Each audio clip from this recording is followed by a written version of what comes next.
Welcome back to Glen's Aussie Barbecue, and today we're doing salmon on a herb parmesan potato mash crusty kind of thing on the Big Joe. So first of all, I'm going to chuck a couple of fire lighters in there, fire starters. I don't know why I call them fire lighters. Alright, I'm going to light those bad boys up. Excuse my dirty grill, it's just the way I cook. That was my lighter, and that's my scotch. Can't cook without a scotch, come on.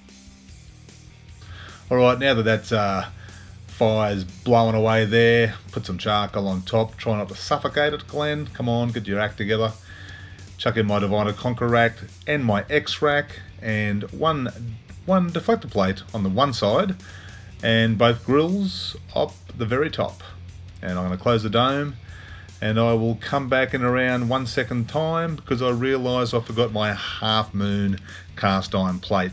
Now we're going to be running over 200 Celsius today, between 200 and 250, and I'm not going to bother showing you the vent settings on that because we've all done this 1,000 times. We know how to stabilise our tomatoes already. Look at those potatoes, they're pretty fancy looking potatoes. White with red spots, I don't know what that means, or pink.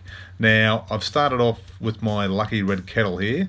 I've pre-boiled that water to give it a head start. For those of you who follow me on Facebook, you'll know that's my lucky red kettle, which I'm not allowed to use, and each time I take it outside I get drunk and drop it and I get in trouble by the wife.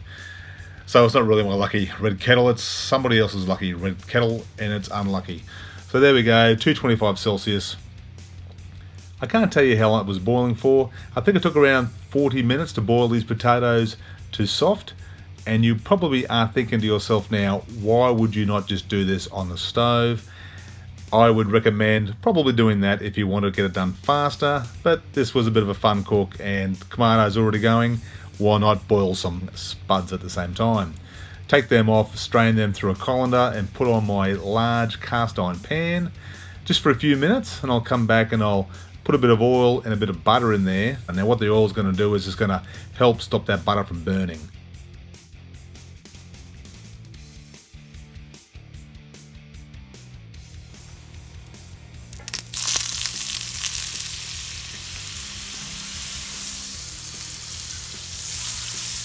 So once that's combined a little bit, I'll take that off to the side and move my half moon cast iron plate, which is for the classic.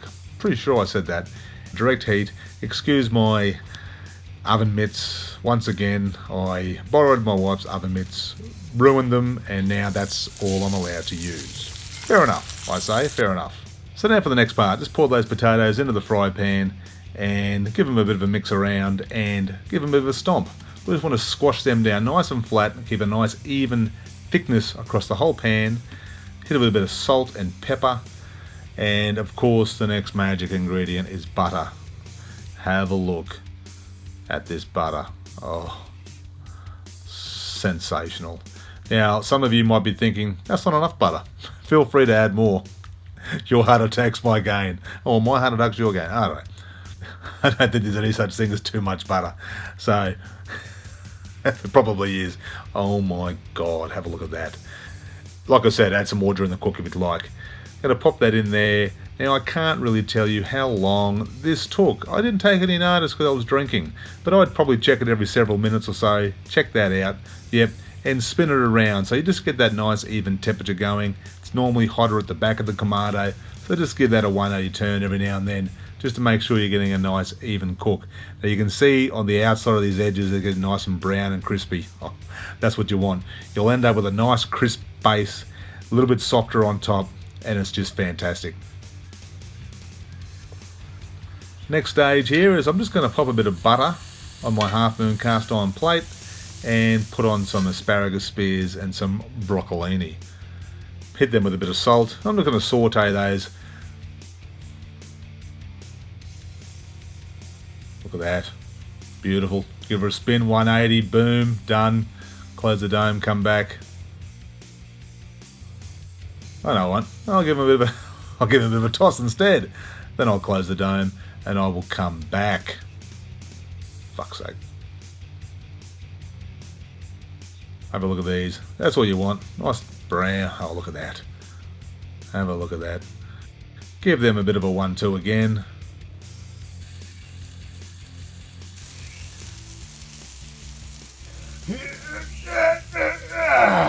I apologise for that. I was drinking and I was just mucking around because that's what I do when I'm home alone. Well, I wasn't home alone. My wife was inside, but she was watching TV and I was outside drinking scotch, having fun at the barbecue. So that's what happens. I'm going to take those asparagus spears and broccolini off, and I will also have a look at this. Oh, yes, right. It's parmesan time. Quantity of parmesan is a shit ton of parmesan. Get it on there. Get it on there thick. Make it look like a 15-year-old kid's head at a bloody knit convention. Just go crazy on it. Now for some parsley and some chives, and that's pretty much it. Close the dome. Come back later on. You can see how good that's looking already, but now it's time for the main event.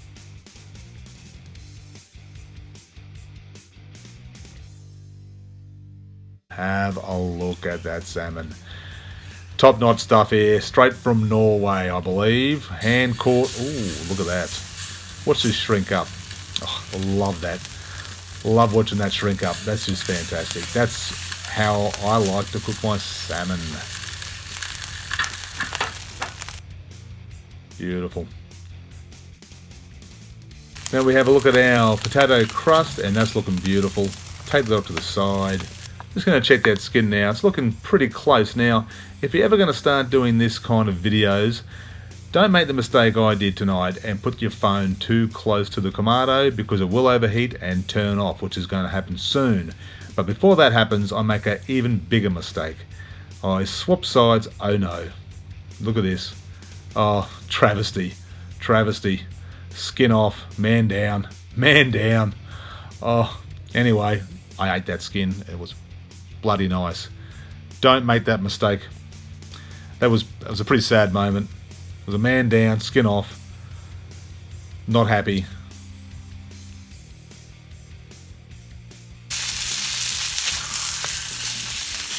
And right about now is when my phone shits itself. And that's it.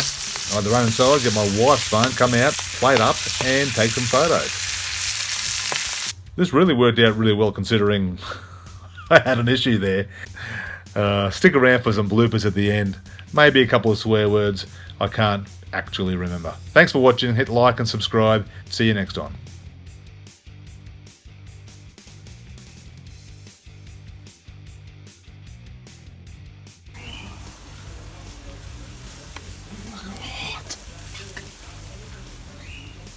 Fucking hot.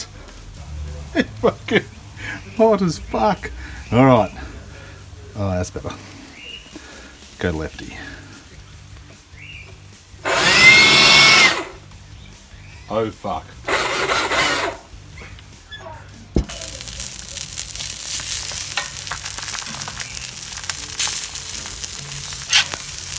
Oh, fuck. Oh, no. Fuck you, motherfucker.